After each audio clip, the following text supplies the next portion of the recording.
विनती करने पर कल रात को हमारे पर फोन आया कि आपके क्षेत्र से कितने लोग को उत्तर भारत में जाना है। तो हमने हमारे सभी विधायक, सांसद, बटवा और अड़ोस पड़ोस के क्षेत्र के लोगों को पूछकर हमने कलेक्टर श्री को बताया कि हमारे वहां से 5000 जितने लोगों को उत्तर भारत जाना है। तो कलेक्टर श्री, पूरा प्रशासन ने पूरी रात उसका लिस्ट बनाया। हमारे उत्तर भारतीय परिषद के जो नेता है महेश सिंह कुशवाहा, सुशील राजपूत, श्याम सिंह राजपूत, ये सभी लोगों ने अपने वहां से लोगों को कलेक्टर के साथ संपर्क बना के आज ये ट्रेन जा रही है जिसकी 2400 की क्षमता है। खाली 1200 लोग ही जा रहे हैं। 900 किलोमीटर तक की आगरा की दूरी ये 15-16 घंटे में पूरी करेंगे। रास्ते में रेलवे प्रशासन और हमारे कलेक्टर के प्रशासन के जरिए इनके लिए भोजन का भी इंतजाम किया गया है और उनको कोई कठिनाई न हो, पूरा सोशल डिस्टेंस मेंटेन हो, इस तरह से सभी लोगों को अपने वहां से एएमटीएस की बस के जरिए यहां लाया और यहां लाके उनको रेलवे के अंदर बिठाने का प्रशासन ने बहुत बढ़िया इंतजाम किया है। ये लोग जो अपने प्रांत में जाना चाहते थे तो प्रशासन की वजह से और माननीय मुख्यमंत्री श्री विजय भाई रूपाणी की वजह से आज ये लोग अपने प्रांत में जाएंगे और जब पूरा माहौल अच्छा हो जाएगा तब वो वापिस अपने ही प्रांत में आएंगे। वो भले उत्तर भारत में रहते हैं मगर गुजरात को ही अपनी कर्म भूमि बनाई है। हम चाहते हैं कि जल्द से जल्द वो लोग वहां से यहाँ आके गुजरात के विकास के अंदर अपना योगदान दे।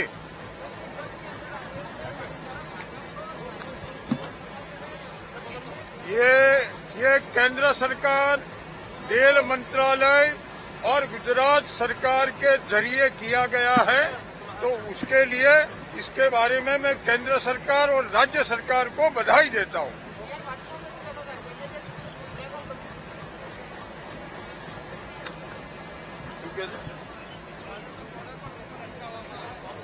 नहीं, देखो, हमने एमएचए की गाइडलाइन के वजह से हमने कलेक्टर के जरिए लोगों को परमिशन देके जो प्रांत उन लोगों को अपने वहां लेने के लिए तैयार है पूरी व्यवस्था की है और उस व्यवस्था के जरिए आने वाले दिनों में आज एक ट्रेन जाने वाली है, रात को 9 बजे दूसरी ट्रेन जाने वाली है। इस तरह आने वाले दिनों में ये सभी जो अन्य प्रांत के लोग गुजरात में बसते हैं उनके बारे में पूरी व्यवस्था करेंगे। તો જે ચોક્કસથી આ પ્રદીપસિંહ જાડેજા ગૃહમંત્રી તેમની સાથે વાત કરી તેમને કહ્યું કે આ ટ્રેન જે છે તેની ક્ષમતા 2004 જેટલી ક્ષમતા છે જેની અંદર આજે લગભગ 1200 જેટલા જે છે એ પરપ્રાંતિયો આની અંદર મુસાફરી કરીને પોતાના વતન જવાના છે। ત્યારબાદ થોડીક ક્ષણોમાં આપ જોઈ શકો છો કે પ્રદીપસિંહ જાડેજા જે છે એ આ ટ્રેનને લીલી ઝંડી આપવાના છે। ટોટલ 5000 જેટલા ટોટલ જે પરપ્રાંતિયોનું લિસ્ટ અત્યારે તૈયાર કરવામાં આવ્યું છે અને આ તમામ લોકોને જે છે એ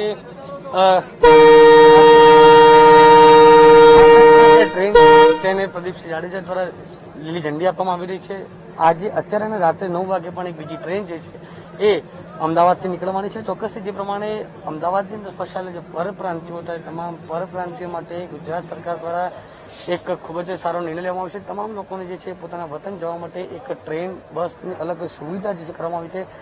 દ્રશ્યમાં જોઈ શકો છો કે પ્રદીપસિંહ જાડેજા દ્વારા આ ટ્રેનને લીલી ઝંડી આપી દેવામાં આવી છે અને થોડીક ક્ષણોની અંદર હવે આ ટ્રેન જે છે એ આગળ જવા માટે રવાના થશે।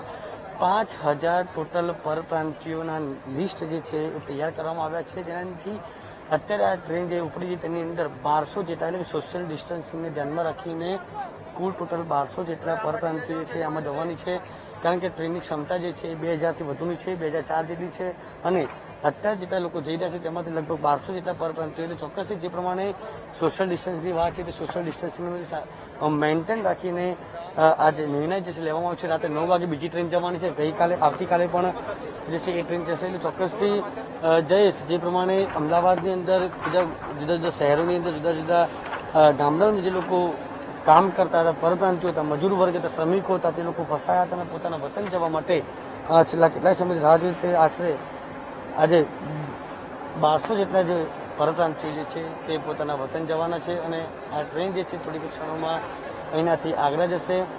ચોક્કસ સાહેબ જોઈ રહ્યા છો કે પ્રદીપસિંહ જાડેજા કલેક્ટર પણ અહીંના ઉપસ્થિત છે, રેલવે પોલીસ અધિકારીઓ પણ અહીંના ઉપસ્થિત છે. તેમની ઉપસ્થિતિની અંદર આ ટ્રેન જે છે એ આગ્રા જવા માટે રવાના થઈ. જે પ્રમાણે અલગ અલગ પ્રાંતમાં રહેતા અલગ અલગ જે પરપ્રાંતિયો જે છે તેમને સરકાર દ્વારા જે પરમિશન આપવામાં આવી છે તે પ્રમાણેની ગાઈડલાઈનને ધ્યાનમાં રાખીને એ તમામ લોકો જે છે એ તમામ લોકોને અહીંના અમદાવાદ સાબરમતી રેલવે સ્ટેશનથી આગ્રા યા તો પછી પોતપોતાના વતન જે પ્રમાણે જે છે કરવામાં આવી છે. ચોક્કસ જે પ્રમાણે ગઈકાલે કેન્દ્ર સરકાર દ્વારા જે પ્રમાણે ગાઈડલાઈન બહાર પાડવામાં આવી હતી કે રાજ્ય સરકાર એક ગાઈડલાઈન બહાર પાડે અને ચોક્કસથી અલગ અલગ શહેરની અંદર રહેતા તમામ લોકોને એક લિસ્ટ તૈયાર કરે. તે પ્રમાણે અમદાવાદની અંદર 5000 જેટલા પરપ્રાંતિયોના લિસ્ટ જે છે તૈયાર થયા હતા, જેમાંથી આજે આગળ જનારી આ ટ્રેન છે તેની ક્ષમતા 2004 જેટલી છે, તેમાંથી 1200 જેટલા જે પરપ્રાંતિયો જે છે આજે આ ટ્રેનની અંદર રવાના થઈ ચૂક્યા. દર્શક જોઈ શકો છો લાઈવ ટીવીની સ્ક્રીન પર તમામ દર્શકો જે છે આ વિઝ્યુઅલ દ્રશ્યો નિહાળી શકે છે કે આ ટ્રેન અત્યારે રવાના થઈ ચૂકી છે અને આ તમામ પરપ્રાંતિયો પોતાના વતન જે છે એ પહોંચી જશે. પોલીસ બંદોબસ્ત સાથે પણ આજે તમામ પરપ્રાંતિયો જે છે એ જવાના છે. જયેશ.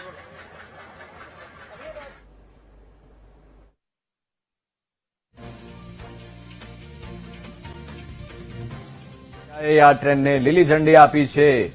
આખરે આ ટ્રેન 1200 જેટલા શ્રમિકોને લઈને રવાના થઈ ચૂકી છે અને રાત્રે પણ ફરી એક બીજી ટ્રેન આ જ રીતે શ્રમિકોને લઈને રવાના થવાની છે. તો પ્રદીપસિંહ જાડેજા, ગુજરાતના ગૃહમંત્રી, જેમણે આ ટ્રેનને લીલી ઝંડી આપી, મીડિયા સાથે વાતચીત કરતા તેઓએ જણાવ્યું કે 5000 જેટલા લોકોની યાદી તૈયાર કરવામાં આવી છે અને આ તમામ લોકોને એક પછી એક ટ્રેન દ્વારા તેમના વતન, તેમના પરિવાર સુધી પહોંચાડવામાં આવશે. તો 1200 જેટલા લોકોને લઈને આગ્રા જવા માટે આ ટ્રેન રવાના થઈ છે. લગભગ 12 થી 14 કલાકનો સમય પસાર કરીને ટ્રેન આગ્રા પહોંચી જશે. તો છેલ્લા ઘણા સમયથી આ શ્રમિકો ગુજરાતના અલગ અલગ વિસ્તારોમાં અટવાયેલા હતા. તેમની ફરિયાદ હતી કે તેમને તેમના વતન પહોંચાડવામાં આવે. જો કે આખરે સરકારે તેમના માટે આ વ્યવસ્થા કરી છે. સ્પેશિયલ જે ટ્રેન છે આ શ્રમિકો માટે બુક કરવામાં આવી અને આ શ્રમિકોને સોશિયલ ડિસ્ટન્સિંગ જળવાય એ રીતે બેઠક વ્યવસ્થા કરવામાં આવી છે ટ્રેનની અંદર.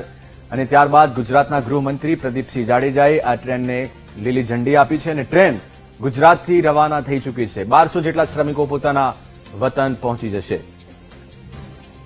તો છેલ્લા કેટલાક સમયથી અનેક મુશ્કેલીઓનો સામનો આ લોકો કરી રહ્યા હતા. ગુજરાતની અંદર ઘણીવાર અલગ અલગ જગ્યાએ તેઓ દ્વારા વિરોધ પ્રદર્શન પણ કરવામાં આવ્યું હતું. તેઓ દ્વારા રોષ ઠાલવવાનો પણ પ્રયાસ કરવામાં આવ્યો, પરંતુ આખરે સરકારે વ્યવસ્થા કરી અને આ તમામ લોકોને તેમના વતન પહોંચાડવા માટે ખાસ ટ્રેનની વ્યવસ્થા કરવામાં આવી છે. તો 5000 જેટલા શ્રમિકોનું લિસ્ટ પણ તૈયાર કરવામાં આવ્યું છે. આ તમામ લોકોને તેમના વતન પહોંચાડવામાં આવશે. તો આજે રાત્રે 8 વાગ્યાની આસપાસ બીજી એક ટ્રેન પણ ગુજરાતથી આ જ રીતે શ્રમિકોને લઈને રવાના થશે. તો સુરતમાંથી પણ આ જ રીતે એક ટ્રેનની વ્યવસ્થા કરવામાં આવી છે, જે ટ્રેન ઓરિસ્સા જશે શ્રમિકોને લઈને. જો હાલ ટીવી સ્ક્રીન પર આપ જે દ્રશ્યો જોઈ રહ્યા છો એ અમદાવાદના છે. અમદાવાદમાંથી એક ટ્રેન રવાના થઈ ચૂકી છે, જ્યારે બીજી તરફ આપ અમદાવાદની એ તસવીર પણ જોઈ રહ્યા છો ઓઢવની, કે જ્યાં કેટલાક શ્રમિકો અટવાયેલા છે. એ શ્રમિકો પણ પોતાના વતન જવા માટે મથામણ કરી રહ્યા છે. તેઓ હાલ અસમંજસતામાં છે. ઓઢવની તસવીર ટીવી સ્ક્રીન પર આપ જોઈ રહ્યા છો. બીજી એક તસવીર છે અમદાવાદની. તો 1200 જેટલા શ્રમિકો પોતાના વતન જવા માટે રવાના થઈ ચૂક્યા છે. તો 5000 જેટલા શ્રમિકોની યાદી તૈયાર કરવામાં આવી છે અને આ તમામ લોકોને પણ એક પછી એક તેમના વતનમાં મોકલવામાં આવશે. તો સાબરમતી રેલવે સ્ટેશનથી અમારા સંવાદદાતા જે માહિતી આપના સુધી પહોંચાડી રહ્યા હતા, પ્રદીપસિંહ જાડેજા જેઓ ગૃહમંત્રી છે તેમના દ્વારા લીલી ઝંડી આપવામાં આવી અને આખરી સાબરમતી રેલવે સ્ટેશનથી આ ટ્રેન રવાના થઈ ચૂકી છે. આગ્રા જવા માટે આ ટ્રેન રવાના થઈ છે. 1200 જેટલા શ્રમિકો છે. ત્યારબાદ વધુ એક ટ્રેન પણ રવાના થશે, જેમાં શ્રમિકોને તેમના વતન પહોંચાડવામાં આવશે.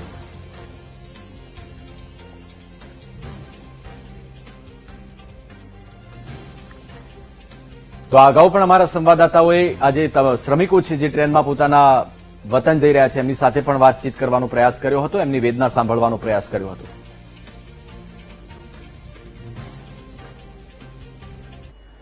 તો પળે પળના સમાચાર યથાવત રાખીશું. રોકાઈ એક નાનકડા બ્રેક માટે.